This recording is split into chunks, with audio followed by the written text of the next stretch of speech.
penafsiran ayat yang menjelaskan tentang permasalahan tayammum, yaitu dalam surat Al-Maidah ayat 6. Qala ta'ala wa in kuntum marada aw ala safarin aw jaa ahadum minkum minal ghaiti aw lamastumun nisaa falam tajidu ma'an fatayammamu sa'idan tayyiban famsahu biwujuhikum wa aydikum minhu. Wa in kuntum marada aw ala safarin, apabila kalian itu sakit atau dalam bepergian.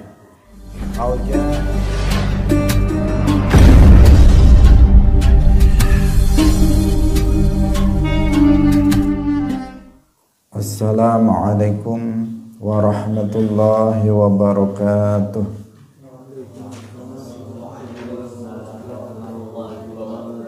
Alhamdulillahi rabbil alamin. Lahu ni'matu wa lahul fadlu wa lahus sana'ul hasan. Wassalawatullahil barrir rahim wal malaikatil muqarrabin ala sayyidina wa maulana Muhammadin wa ala alihi wa ashabihi tayyibin at-tahirin. Allahumma la sahla illa ma ja'altahu sahla wa anta taj'alul hazna idza syi'ta sahla. Allahumma arzuqna al-ikhlasa fi niyyati wal qawli wal amal. Wa ba'du. Ila nabiyil mustafa sallallahu alaihi wasallam wa ikhwanihi minal anbiya'i wal mursalin wa syuhada'i was salihin, khususan ila sultanil awliya Syekh Abdul Qadir Al-Jilani wa Syekh Ahmad Ar-Rifai wa Syekh Bahaiddin Naqsyabandi wa Syekhina Abdullah Al-Harari wa ila arwahi muassisi jam'iyyati Nahdlatul Ulama Syekh Muhammad Hashim Ash'ari wa Syekh Bisri Sansuri wa Syekh Abdul Wahab Hasbuwah wa ila arwahi jami'i ahli al-qubur minal muslimin wal muslimat. Al-Fatihah. A'udzu billahi minasy syaithanir rajim. Bismillahirrahmanirrahim. Alhamdulillahi rabbil alamin.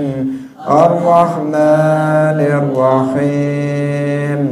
Maliki yaumiddin. Iyyaka na'budu wa iyyaka nasta'in. Ihdinas siratal mustaqim.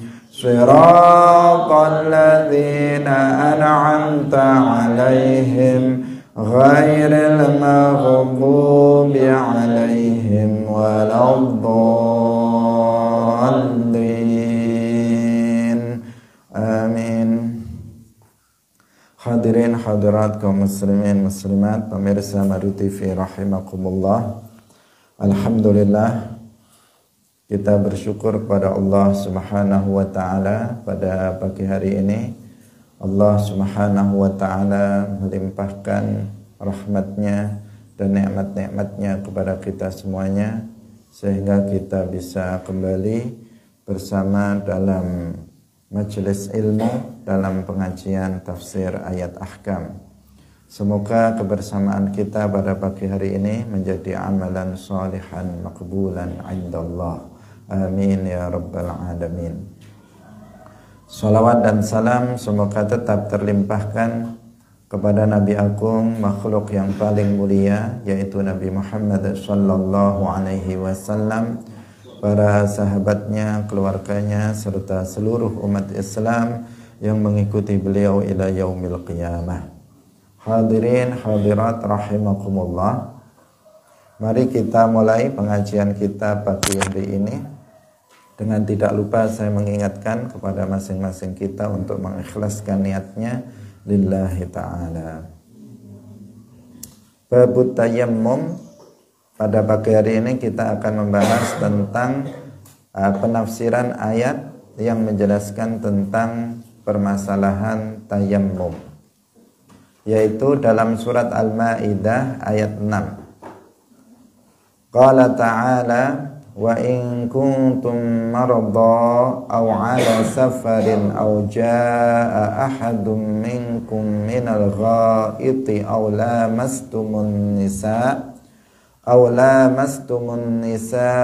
falam tajidu ma'an fatayammamu sa'idan tayyiban famsahu biwujuhikum wa aydikum minhu.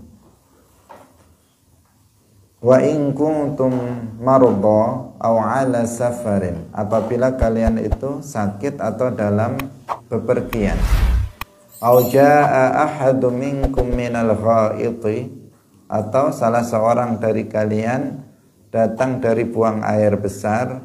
Aw lamastumun nisa, atau dalam satu penafsiran menyentuh perempuan ajnabiyah, dalam penafsiran yang lain menjima istri-istri kalian. Falam tajidu ma'an, kemudian kalian tidak mendapati air. Fatayammamu sa'idan thayyibah, maka bertayamumlah kalian dengan tanah yang berdebu yang suci.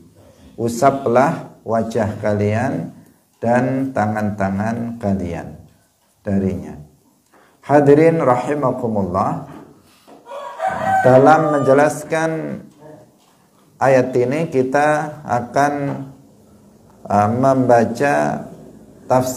membaca kitab Al-Iklil karya Al-Imam As-Suyuti.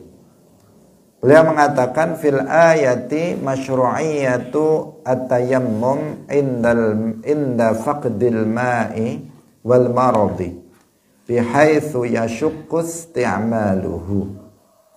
Dalam ayat ini terdapat penjelasan yang menjelaskan tentang disyariatkannya tayammum ketika seseorang tidak mendapatkan air dan ketika seseorang sedang sakit, dengan sekiranya sakitnya itu menjadikan dia berat untuk menggunakan air. Misalnya jika dia menggunakan air, maka dia akan mati dengan sebab itu karena nggak kuat. Atau kalau dia menggunakan air, maka sakitnya akan bertambah berat, atau sakitnya sembuhnya akan semakin lama. Maka di sini seseorang disyariatkan untuk tayammum, untuk menggantikan wudu ataupun mandi. Ini pertama yang bisa diambil dari ayat ini, bahwasanya tayammum itu disyariatkan dalam syariat Nabi Muhammad sallallahu alaihi wasallam. Karena tayammum dalam syariat sebelumnya itu enggak ada. Nah, ini adalah kekhususan bagi umat Muhammad. Dalam syariat Islam yang dibawa oleh nabi-nabi sebelum Nabi Muhammad sallallahu alaihi wasallam itu enggak ada. Jika mereka enggak mendapati air untuk berwudu, kalau wudu ada pada syariat sebelumnya. Jika mereka tidak mendapatkan air untuk berwudu, maka mereka menunggu sampai mendapatkan air. Dalam syariat Nabi Muhammad itu ada pengganti wudu ataupun mandi di saat seseorang tidak mendapatkan air. Tidak mendapatkan air baik secara fisik maupun secara maknawi. Misalnya seseorang dalam kondisi sakit yang tidak memungkinkan untuk menggunakan air untuk berwudu ataupun mandi. Ini jadi ayat ini adalah dalil tentang disyariatkannya tayammum dalam syariat Nabi Muhammad sallallahu alaihi wasallam. Kemudian yang kedua, wa annahu yakunu anil hadatsil asghari wal akbari ala qiraati aw lamastumun nisa. Yang kedua, dipahami dari ayat ini bahwasanya tayamum itu adalah sebagai pengganti, tayamum itu dilakukan dari hadas kecil dan juga hadas besar. Artinya dia adalah pengganti dari wudhu dalam menghilangkan hadas kecil dan pengganti dari mandi sebagai penghilang atau untuk menghilangkan hadas besar.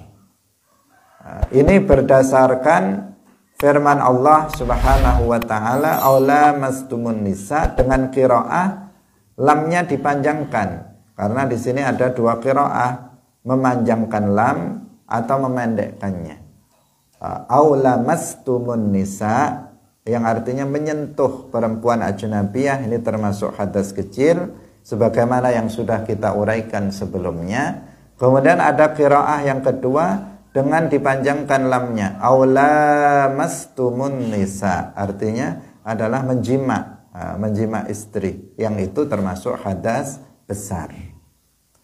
Maka dipahami jika ini qiraahnya adalah aula mastumun nisa, maka berarti tayammum itu bukan hanya sebagai pengganti daripada wudhu dalam menghilangkan hadas kecil, tetapi juga sebagai pengganti mandi dari hadas besar. Karena sebelumnya disebutkan beberapa hadas. Ketika dikatakan auja'a ahadum minkum minal ghaiti, ini hadas kecil. Aula mastumun nisa, bisa dalam mengikuti satu qiraah hadas kecil berupa bersentuhan kulit laki-laki dan perempuan ajnabiyah. Di satu qiraah itu adalah hadas besar, yaitu berupa jima, junub. Maka di sini berarti dipahami bahwa tayammum itu bisa sebagai pengganti wudhu dan juga sebagai pengganti mandi. Ini yang dipahami, kedua yang dipahami dari ayat tersebut. Kemudian wa annahu khasun bit turabit tahur alladzi lahu ghubar fala yajuzu bisairil ma'adin wala bil hajari wal khashabi bidalili qawlihi minhu fa innal ityana bimin ad-dallati 'ala tab'id yaqtadi ayyumsaha bi syai'in yuhsalu 'ala al-wajhi wal yadaini ba'duhu. Yang ketiga dipahami dari ayat itu bahwasanya tayamum itu hanya dengan tanah yang memiliki debu, tanah yang berdebu. Sehingga tidak boleh tayamum itu dengan selain tanah yang berdebu. Tidak boleh dengan batu, tidak boleh dengan kayu, tidak boleh dengan tembok, tidak boleh dengan kaca ataupun dengan alat-alat yang lainnya, meskipun hal-hal itu ada debunya. Tetapi tanah yang berdebu, bukan batu yang berdebu, bukan tembok yang berdebu, bukan pohon yang berdebu, bukan bambu yang berdebu, bukan kaca yang berdebu, bukan kursi yang berdebu, tetapi tanah yang mengandung debu, yang ada unsur debunya.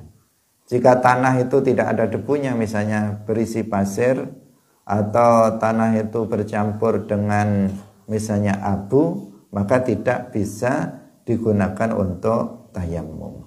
Nah, ini juga dipahami dari ayat itu, yaitu dari firman Allah minhu, yang menunjukkan bahwa yang digunakan untuk tayammum itu adalah bagian dari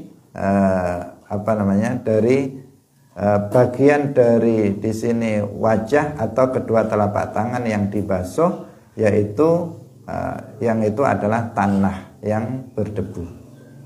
Hadirin yang dirahmati oleh Allah Subhanahu wa taala. Ini yang ketiga. Kemudian yang keempat yang dipahami, ini masih perkataan dari Al-Imam As-Suyuti dalam kitab Al-Iqlil. Yang keempat yang dipahami dari ayat ini adalah tentang wajibnya wa fiha wujubul qasdi. Wajibnya menyengaja di dalam tayammum berdasarkan firman Allah fatayammamu sa'idan thayyiban. Karena ay uqsuduhu Karena tayammum itu secara bahasa, tayammama, ya tayammamu secara bahasa, itu artinya adalah al-qasdu, menyengaja. Itu secara bahasa. Jadi dalam bahasa Arab, tayammama, ya tayammamu artinya qasada yaqsidu. Sedangkan kalau secara istilah syara, tayammum sebagai sebuah istilah dalam syariat Islam, maka artinya menyampaikan tanah yang suci pada muka dan kedua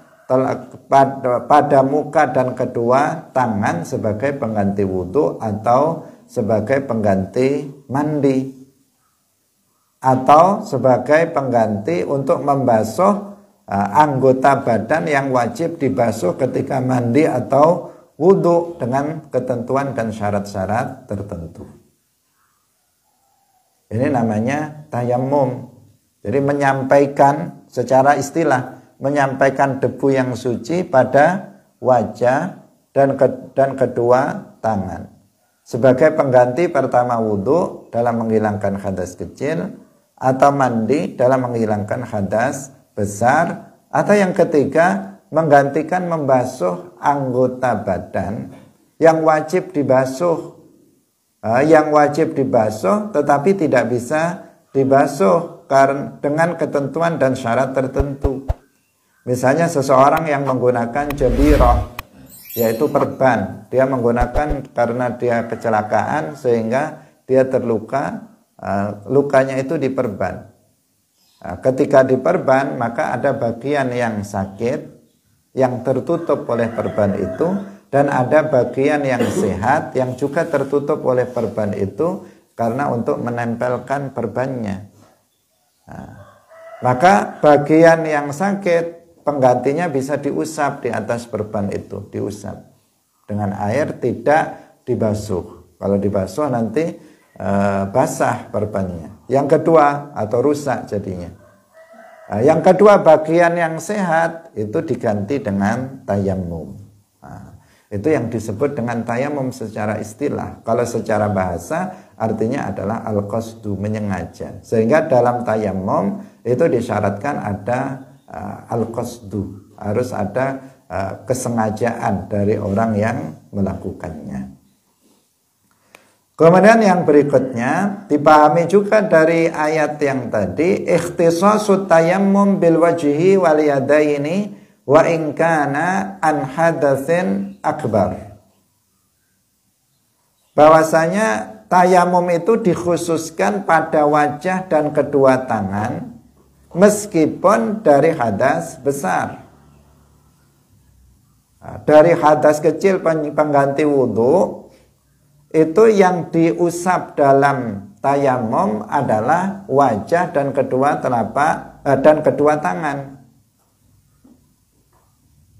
Tidak kaki, tidak, atau yang lain-lain, tidak seperti halnya dalam wudhu.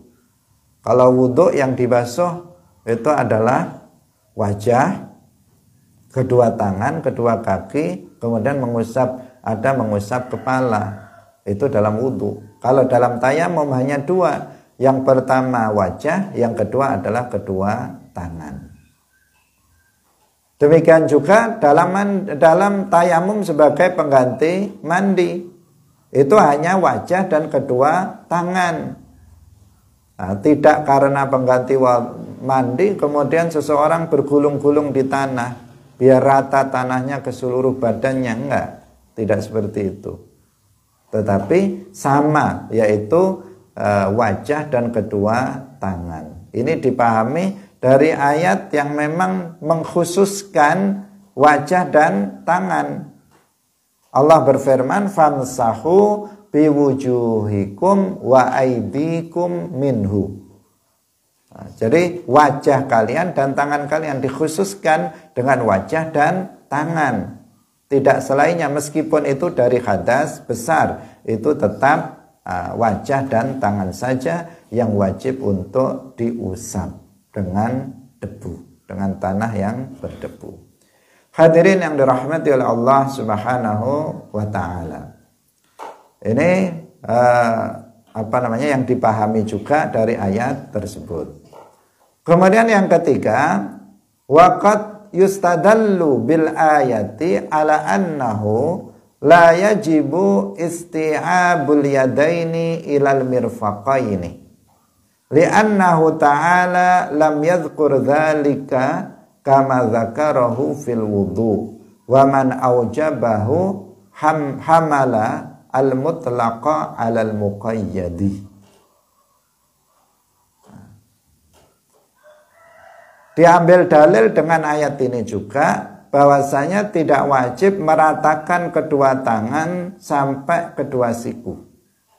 Artinya kedua siku tidak masuk. Tapi ini dalam mazhab Hanafi. Ini dalam mazhab Hanafi.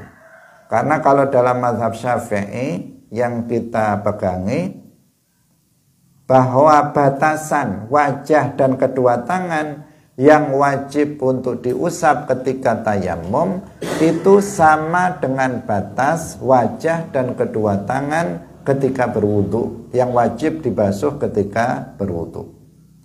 Dalam wudu, wajah yang wajib kita basuh mana? Yaitu mulai dari tempat tumbuhnya rambut menurut ukuran normal sampai dengan dagu, dan dari satu telinga kanan, dari telinga kanan ke telinga kiri, dari anak telinga kanan ke anak telinga kiri, semua yang berada pada batas wajah itu wajib untuk dibasuh dengan air di saat wudu. Demikian juga dalam tayammum, debu harus merata ke seluruh batasan wajah seperti batasan wajah dalam wudu. Demikian juga ketika mengusap kedua tangan. Ketika mengusap kedua tangan juga batasannya sama dengan membasuh tangan ketika wudu, yaitu ma'al mirfaqain, kedua siku itu juga harus dibasuh dalam wudu, seperti yang sudah kita jelaskan sebelumnya.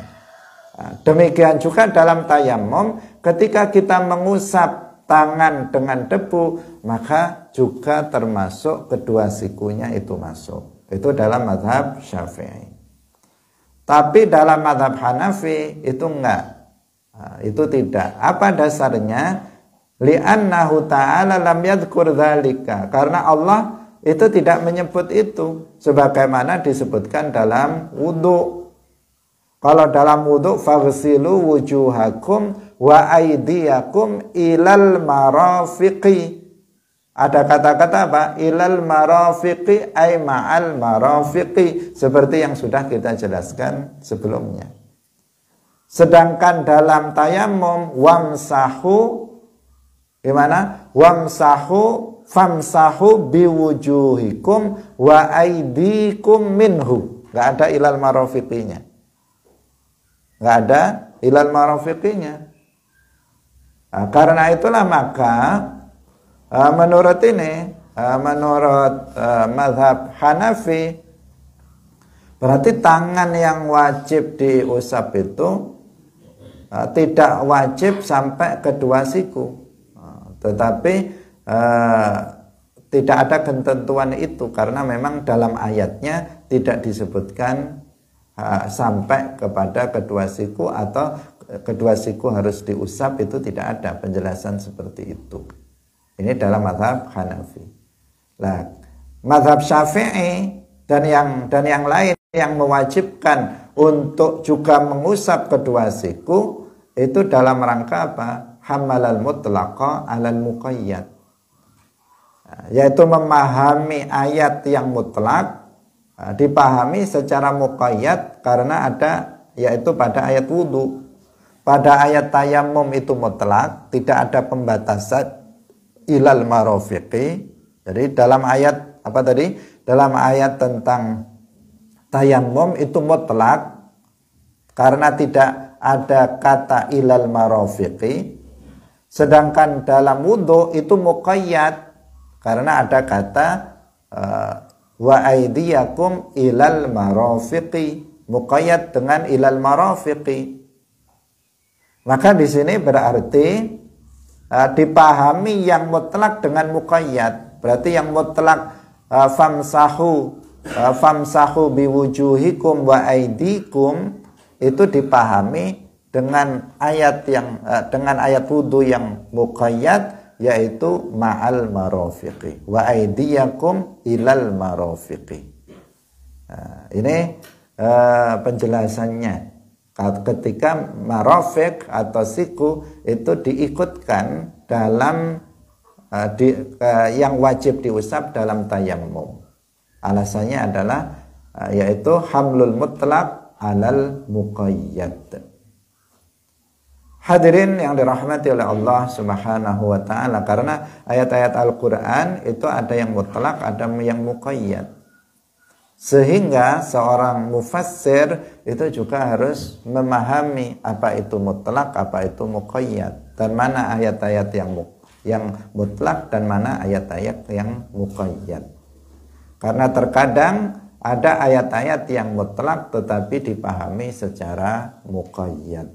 Nah, muqayyad artinya ada pembatasan, pembatasan. Kalau mutlak itu tidak ada pembatasan. Seperti contohnya ini tadi, dalam tayamum famsahu biwujuhikum wa aidikum mutlak. Wa aidikum mutlak, enggak ada pembatasan ilal marafiq. Sementara dalam wudu faghsilu wujuhakum wa aidiyakum ilal marafiq. Ini muqayyad. Maka yang mutlak dipahami dengan yang muqayyad. Sehingga dalam tayammum pun itu juga wajib untuk mengusap kedua siku. Tangan termasuk kedua siku sebagaimana dalam wudu. Hadirin yang dirahmati oleh Allah Subhanahu wa taala. Wa fiha wujubu talabil ma'i qabla tayammum hatta yatahaqqaqa faqduhu wa ikhtisasu tuhuriyati bil ma' lil amri bil uduli an faqdihi ila tayammumi walau kana ghairuhu mutahhiran la amara bihi qablahu. Dalam ayat ini juga dipahami tentang wajibnya mencari air sebelum tayammum. Sampai betul-betul dia yakin bahwa dia tidak mendapatkan air. Jadi seseorang yang tidak mendapatkan air itu tidak serta-merta langsung bertayamum. Tetapi ada kewajiban thalabul ma', yaitu mencari air. Pertama-tama dia melihat apa yang ada, perbekalan yang ada pada dirinya. Misalnya dia kalau zaman dahulu bawa onta, dilihat apakah masih ada air pada dirinya. Jika nggak ada, lihat teman-temannya. Teman-teman yang bersama dia dalam perjalanan itu, apakah ada yang membawa air apa enggak, ada yang punya air atau tidak. Itu pertama-tama yang dilakukan. Kemudian yang berikutnya, di sini ada istilah haddul qurbi, ada istilah haddul ghaus. Seseorang yang yakin bahwa pada haddul qurbi itu ada air, maka dia wajib untuk mencari air itu. Karena apa? Karena dia yakin. Dan orang yang yakin bahwa pada haddul qurbi itu ada air, maka berarti memang di sana ada air. Berarti dia dihukumi telah mendapatkan air. Tetapi seseorang yang tidak yakin bahwa pada haddul qurbi itu ada air, maka dia tidak wajib untuk mencari air pada haddul qurbi, tetapi dia cukup mencari air pada haddul ghaus namanya. Haddul ghaus, batasan ghaus itu yaitu batasan apabila seseorang berteriak dalam kondisi normal, angin tidak bertiup kencang, maka suara dia bisa sampai ke situ. Itu namanya haddul ghaus. Yaitu sekitar berapa? Sekitar 300 hasta. Satu hasta itu 40 47, 48 cm itu 1 hasta. 300 hasta itu haddul ghaus. Dia wajib mencari hanya pada batas haddul ghaus saja. Itu jika dia tidak yakin bahwa pada haddul qurbi itu ada ada air. Tetapi apabila seseorang itu yakin bahwa pada haddul qurbi itu ada air, sekitar haddul qurbi itu berapa? Panjangnya yaitu sekitar 4 kilo, 32 km. 4 kilo,32 km. Itu haddul qurbi. Jika di batas haddul qurbi, tadi kita katakan dia yakin di sana ada air, berarti dia dapat air, dia harus ngambil air itu. Di batas 4 kilo, 32 km. Lebih dari itu tidak. Apabila nggak yakin, di sana nggak yakin saya, mungkin ada, mungkin nggak pada haddul qurbi, maka dia wajib mencarinya hanya pada haddul ghaus. Haddul ghaus itu yaitu sekitar berapa? 300 hasta. 300 hasta itu yaitu 14.400 cm. Karena satu hastanya itu antara 46, 47, 48, 49 cm. Hadirin yang dirahmati oleh Allah Subhanahu wa taala. Jadi wujub at-talab. Seseorang wajib untuk mencari air, nggak boleh hanya sekedar nggak dapat air ya sudah langsung tayammum. Tetapi sebelum seseorang melakukan tayammum, maka dia harus berusaha memastikan apakah dia betul-betul tidak mendapatkan air atau sebenarnya masih ada air pada haddul ghaus atau pada haddul qurbi. Kemudian yang berikutnya, waqtisasu tuhuriya bil ma. Dalam ayat ini juga menjelaskan tentang pengkhususan air yang bisa mensucikan itu hanya air. Ini yang kita jelaskan di pertemuan pertama kita, pembahasan tentang air. Bahwa yang bisa mensucikan itu hanya air, yang bisa menghilangkan hadas kecil, yang menghilangkan hadas besar itu hanya air. Itu juga dipahami dari ayat ini. Karena dalam ayat ini diperintahkan ketika seseorang tidak mendapatkan air untuk bertayammum. Jadi kewajibannya apa? Kewajiban atau menggantikan tayamum itu kapan? Ketika seseorang tidak mendapatkan air untuk mandi atau wudhu. Berarti kalau seseorang itu masih mendapatkan air untuk mandi atau wudhu, boleh nggak dia tayamum? Tidak boleh. Tidak boleh dia tayamum ketika dia mendapatkan air,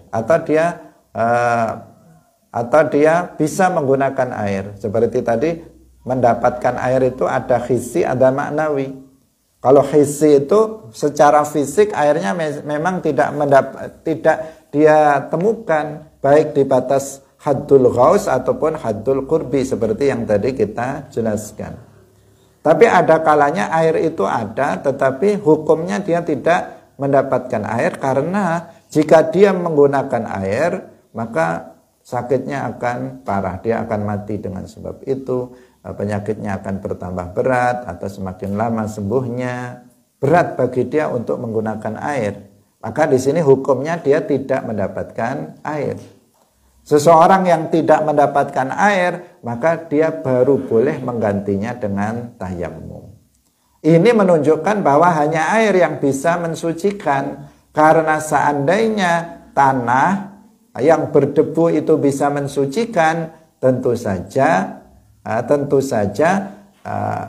tayammum diperintahkan sebelum seseorang tidak mendapati air. Meskipun ada air, dia sudah diperintahkan untuk tayammum. Kenapa? Karena sama-sama bisa menghilangkan najis, bisa menghilangkan hadas, sama-sama bisa menghilangkan hadas. Seandainya debu itu bisa menghilangkan hadas kecil, hadas besar, maka perintahnya tidak setelah tidak mendapatkan air. Meskipun ada air pun itu bisa tayamum. Seandainya selain air itu bisa mensucikan. Tapi nyatanya tayamum itu disyariatkan setelah seseorang mencari air dan tidak menemukan air, maka dia baru bertayamum. Menunjukkan bahwa hanya air yang bisa mensucikan. Sesungguhnya tayamum itu dalam keadaan seseorang tidak mendapatkan air. Itu pun bukan untuk mensucikan dari hadas ataupun najis, tetapi untuk sekedar membolehkan dia melakukan sholat atau melakukan hal-hal yang dituntut seseorang suci dari hadas kecil ataupun besar. Sehingga niat dalam tayamum itu adalah nawaitu tayammum listibahatis sholah. Saya niat untuk tayamum agar boleh untuk melaksanakan sholat. Bukan liraf'il hadasil asghar, bukan liraf'il hadasil akbar. Sebagaimana dalam wudu ataupun mandi. Hadirin yang dirahmati oleh Allah Subhanahu wa ta'ala. Ini beberapa hal yang dipahami dari ayat itu. Banyak yang dipahami. Ini menunjukkan kejelian dari para ulama dalam memahami ayat-ayat Al-Quran. Kemudian hal yang bisa dipahami lagi dari ayat tersebut adalah wa fiha wujubu isti'mali ma la yakfihi li'annahu yasduqu alaihi annahu wajidun ma'an.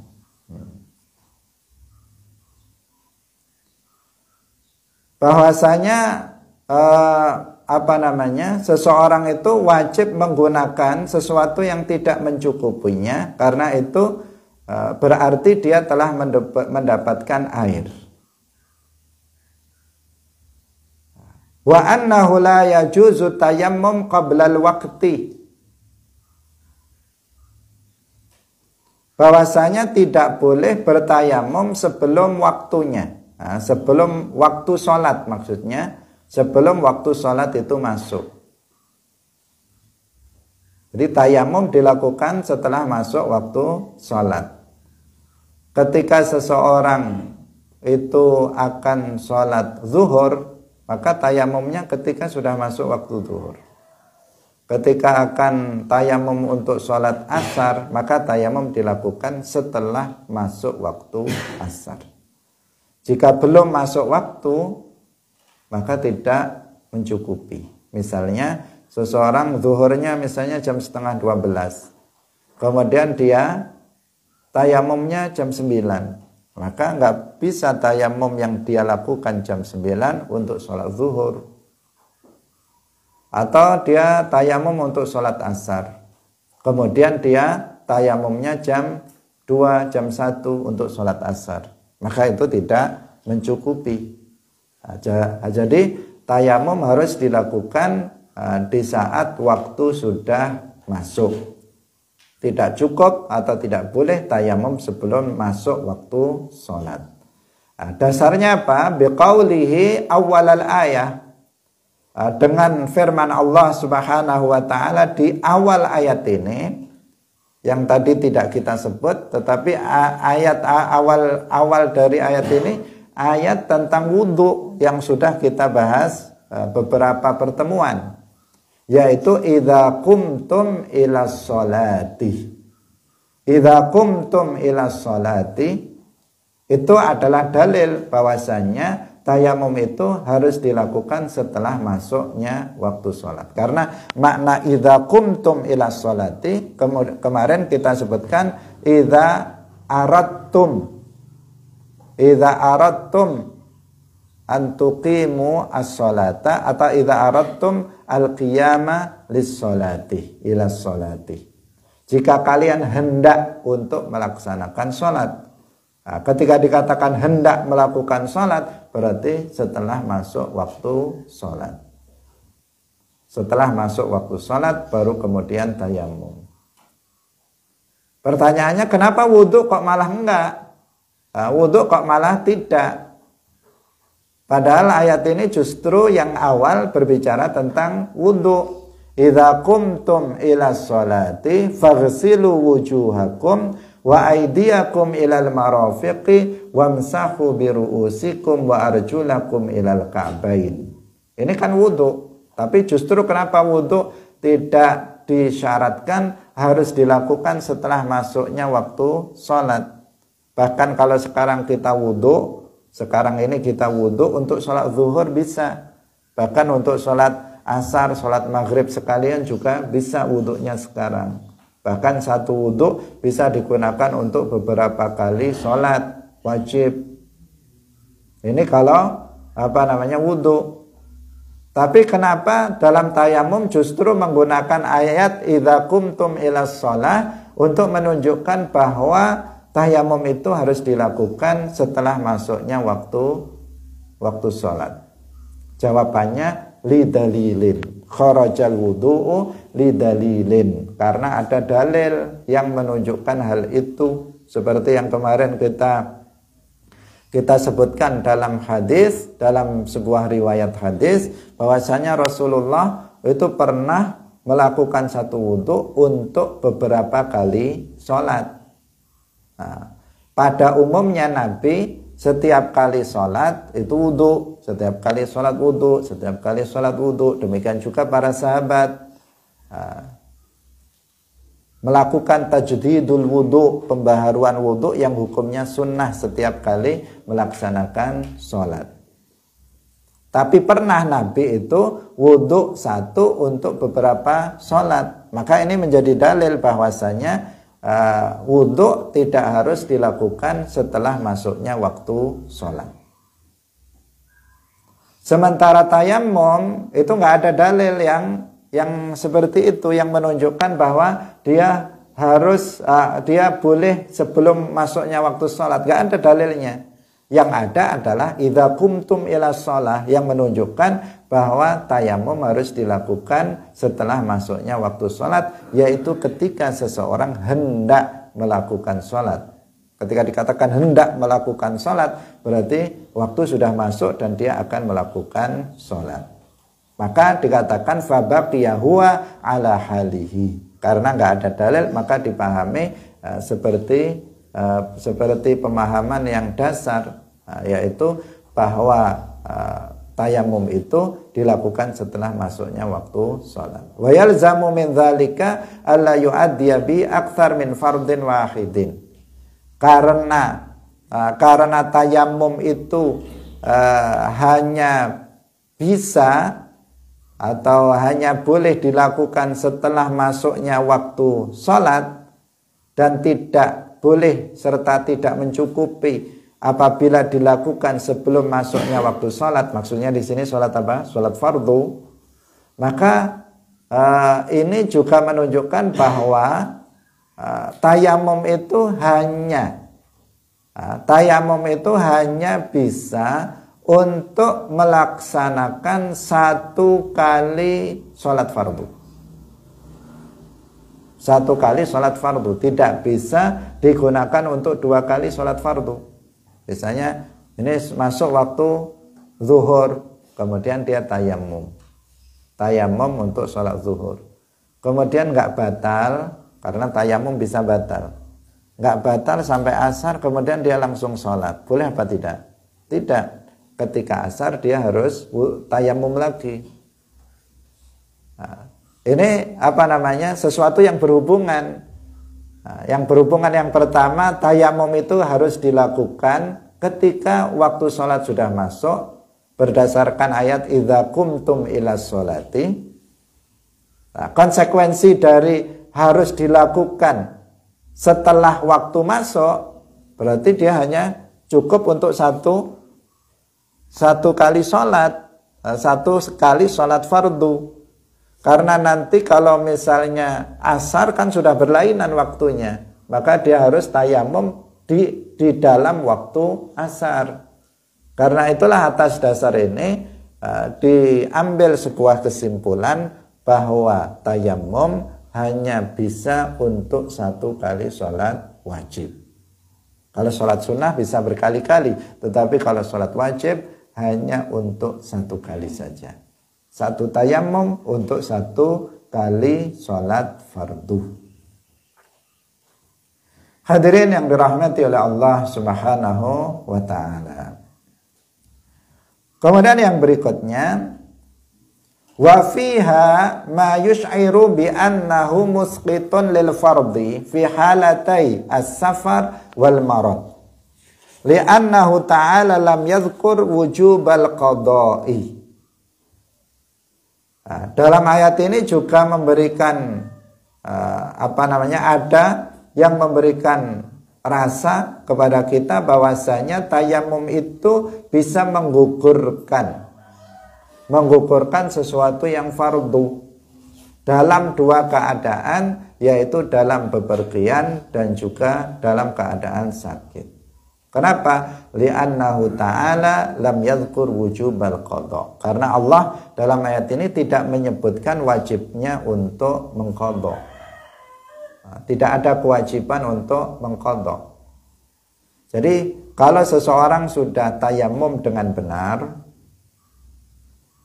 sesuai ketentuan, artinya betul-betul dia tidak mendapatkan air, baik di rumah atau ketika dalam bepergian, maka kemudian dia bertayamum. Atau seseorang ada air tetapi dia sakit, sehingga dia kemudian bertayamum untuk sholat, maka di sini dia tidak wajib untuk mengqadha sholat sholat tersebut. Artinya sholatnya sudah gugur, kewajiban dia sudah gugur. Tidak wajib di belakang hari ketika sudah mendapatkan air, kemudian dia wudhu, kemudian mengqadha sholat yang dia lakukan dengan tayamum. Enggak. Tetapi sholat yang telah dia lakukan dengan tayamum itu sudah dianggap sah. Sudah dianggap sah dan tidak perlu diulang kembali ataupun diqadha. Berbeda kalau sholatnya itu faqidut tahurain. Faqidut tahurain, seseorang yang tidak mendapatkan 2 alat bersuci, tidak mendapatkan air ataupun debu, tanah yang berdebu untuk bersuci, baru di sini nanti ada dia melakukan sholat sekedar untuk menghormati waktu, bukan dan nanti dia wajib untuk mengqadha sholat tersebut. Lihurmatil waqti, untuk menghormati waktu itu nanti dia wajib qadha. Kalau di sini dengan tayamum itu tidak wajib qadha. Meskipun tadi sebenarnya hadasnya tidak hilang, tetapi dengan tayamum itu sudah menjadikan seseorang boleh dan sah untuk melaksanakan sholat. Hadirin yang dirahmati oleh Allah Subhanahu wa ta'ala. Kemudian yang berikutnya, qala Syekhuna Al-Harari fi Bughyati Talib, fatayammamu sa'idan tayyiba fassaraha Syafi'iyyu bit-turabi tahiri tahur, wa fassara al-a'immatu thalatha as-sa'ida biwajhil ardi, wa wajhul ardi yashmal at-turaba wal hajara. Wahtajja Syafi'iyyu fi tafsir as-sa'id bit-turabi biqaulihi sallallahu alaihi wasallam ju'ilat liyal ardu masjidan wa turbatuha tahuran. Rawahu Muslimun. Syekh kita, guru kita, Syekh Abdullah Al-Harari rahimahullah, dalam salah satu kitabnya yaitu Bughyatut Talib, yang menjelaskan kitab Mukhtasar Abdullah Al-Harari. Dalam kitab itu beliau mengatakan fatayammamu sa'idan thayyiba. Beliau mengatakan bahwa Al-Imam Syafi'i menafsirkan ayat itu biturabit tahir, dengan tanah yang suci. Jadi sa'idan thayyiba itu adalah tanah yang suci. Wa fassara al-a'immah as-salasa, imam yang tiga.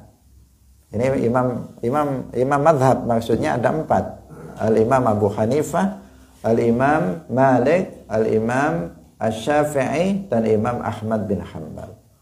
Imam Syafi'i menafsirkan sa'idan thayyiba itu dengan tanah yang suci.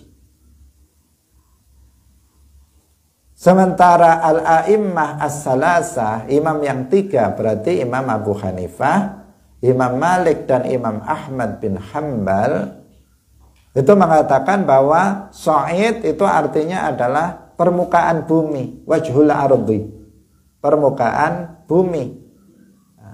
Permukaan bumi ini itu mengandung makna bukan hanya tanah tetapi juga batu, tanah dan batu.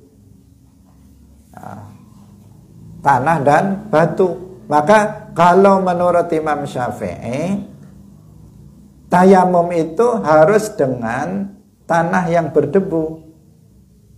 Sementara menurut a'immah arba'ah itu boleh tanah, juga boleh batu. Boleh tanah dan juga boleh batu. Itu menurut a'immah salasah, imam yang tiga. Itu yang khilaf di antara para ulama. Tetapi tidak ada satu ulama pun dari al-a'immah al-arba'ah, dari imam yang 4 ini, yang menfatwakan boleh tayamum dengan tembok yang berdebu, atau dengan kursi yang berdebu, atau dengan pohon yang berdebu. Itu nggak ada satupun ulama yang 4 ini, nggak ada. Yang ada apa? Dengan tanah yang berdebu atau dengan batu. Itu yang ada dari akwal atau pendapat dari imam mazhab yang 4. Karena itu jika kemudian muncul fatwa bolehnya bertayamum misalnya dengan kaca mobil atau kaca rumah yang berdebu atau dengan kursi yang berdebu, maka itu fatwa yang menyimpang dari pendapat a'immah arba'ah, menyimpang dari pendapat mazhab yang 4, menyimpang dari mazhab Hanafi, Maliki, Syafi'i, Hambali, di luar mazhab yang 4. Kalau yang ada dalam mazhab 4, pertama dengan tanah, yang kedua dengan bil hajar, dengan batu. Itu yang ada. Selain itu nggak ada dalam mazhab yang 4. Karena itu perlu diwaspadai adanya fatwa-fatwa yang tidak benar karena ketidakpahaman mereka tentang penafsiran ayat sa'idan thayyiba, atau karena mereka memang belum belajar tentang permasalahan tersebut. Hadirin yang dirahmati oleh Allah Subhanahu wa taala, insyaallah tentang tayamum akan kita lanjutkan kembali, khususnya kita akan menjelaskan tentang hal-hal yang menjadi syarat-syarat dan rukun serta yang membatalkan tayamum, dan satu lagi penafsiran dari para ulama terhadap ayat yang sedang kita bahas pada pagi hari ini. Barakallahu fikum, wallahul muwaffiq ila aqwamit thariq. Wassalamu alaikum warahmatullahi wabarakatuh.